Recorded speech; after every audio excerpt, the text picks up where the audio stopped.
तो मैं आपको निवेदन कर रहा था, माघ का पवित्र मास है। त्रिवेणी संगम के किनारे आप जाकर के देखिए, हजारों लाखों लोग बैठकर कल्पवास कर रहे हैं। और यहां तुम्हारे सामने भी त्रिवेणी है, तुम भी कल्पवास कर रहे हो। अंतर सिर्फ इतना है कि वो पूरा महीना वहां कल्पवास करेंगे, और जो पुण्य प्राप्त करेंगे वो तुम यहां केवल 3 घंटे और 5 दिनों में उससे ज्यादा प्राप्त कर लोगे। अंतर सिर्फ इतना सा है।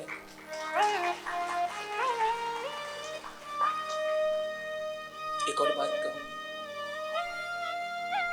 एक समीक्षक मंत्र में, ये ऑडिट का मंत्र है, मैं बार बार आपको कह रहा हूं।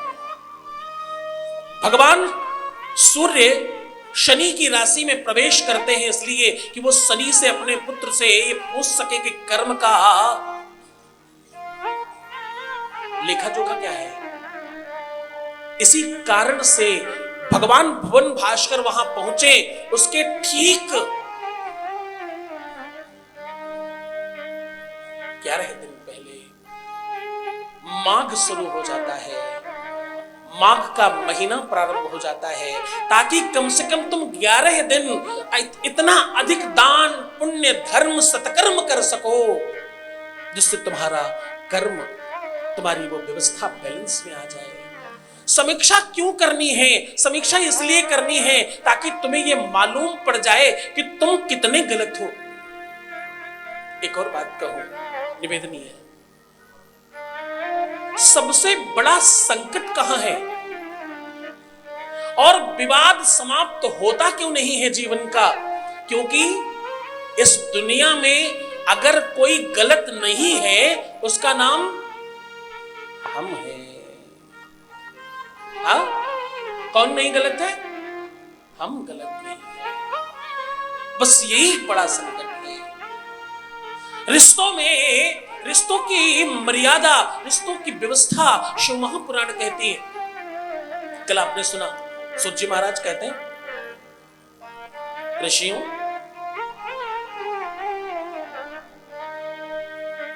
एक बिंदु नाम का प्राणी है, इसने अपने जीवन में किसी भी प्रकार का कोई सत्कर्म नहीं किया। ध्यान समझिएगा, समीक्षा संक्रांति शिव महापुराण है, इसलिए बहुत ध्यान समझना।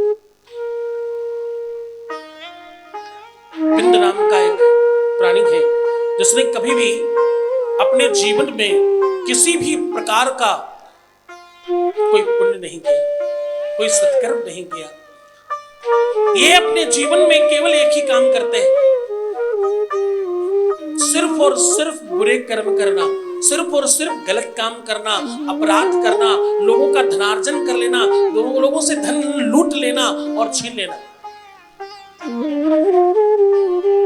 ये झूठ बोलते हैं, ये लोगों को गलत चीजों में फंसाकर उससे धन उगाही करते हैं।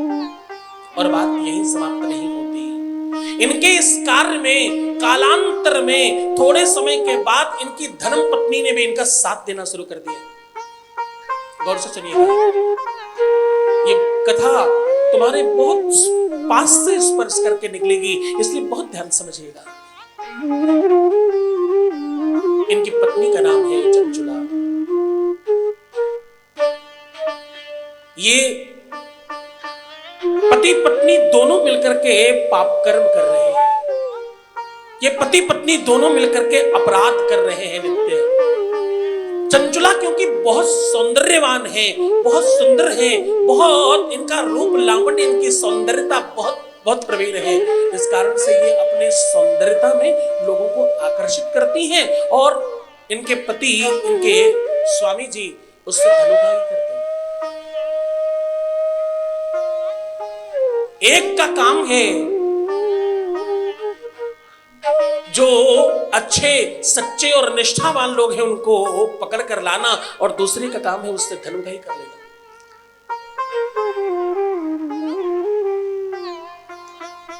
इन दोनों के जीवन का एक ही उद्देश्य है, उसका नाम है किसी भी तरह से धन खींचकर अपने पास रख लेना। और ये उस धन का कोई प्रयोग नहीं करते, ये उस धन को केवल संग्रहित कर लेते और बांध कर अंदर रख लेते। जीवन बड़ा सामान्य जीते हैं ताकि किसी को पता न चले कि मेरे पास ज्यादा धन है।